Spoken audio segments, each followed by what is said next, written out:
Dobrý den, vy to tady máte pěkný. Tak jsem asi správně na tom castingu Tancuj s Davidem na tu reklamu. Podívám se takové, ježišmarja, já jdu pozdě, uhněte, s dovolením, pozor, pacha, uhněte, pozor, jdu pozdě, uhněte s dovolením, jdu pozdě jdu. Ježišmarja, kde to jsem? Recepce? Divné. Ahoj, co je divný na té recepci? Vždyť ty seš tady na tom castingu? Ne, nebo ne, nebo jak se jmenuješ? Já jsem tady na tom castingu a... Ahoj. Pardon, omlouvám se, jsem trošku nervózní a jdu jakoby pozdě. Jo, a jmenuji se David, kdyby něco. Dobře, takže Davide, prosím vás, běžte doprava, doleva, rovně, dopředu, dozadu a pak tam jsou dveře a tam prostě běžte a tam už čeká na vás režisér. A je pěkně naštvaný, jo, prosím vás. Takže si podpište, dělej! Naschledanou. Jo, dobře. Cože, naštvaný. Ježišmar, jo, tak já už radši jdu, jo? Naschledanou.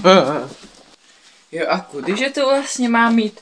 Dopředu, doleva, dozadu. Zajímavé, tady jsem nikdy nebyl. Dozadu, ježišmarja. Tamhle jsou dveře. Ty brďo, tady je to nějaké zajímavé. Připadá mi, jako kdybych tady tudy už někdy šel, hele, studio, tak snad mě nezabijou. Dobrý den. Dobrý den. Ježišmar, proč to zase páku, kdybych šel z chodby? Dobrý den, tak já jsem přišel tady na tu scénu, na tu reklamu, tam.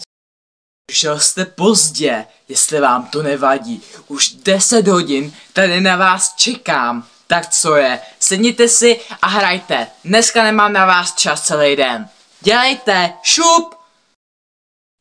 Jo, jasně, už si jdu sednout, jo?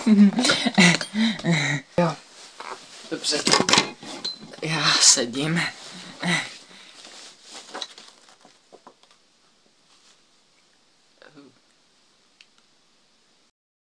Tak mluvte něco, ne? Však text máte mi naučený. Co je? Šup! Jedeme! Jo, jasně, něco jim tam řeknu. Tak jo. Chceš u mě culík, nebo takový copánek? A nebo festivalový účes? To už již 6. června. Ne, co to malu? 4. června 2025 v 17:00.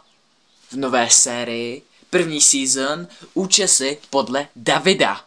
Na tomto kanále Tancuj s Davidem. Měj se hezky. Vyhrál jsem. Čau.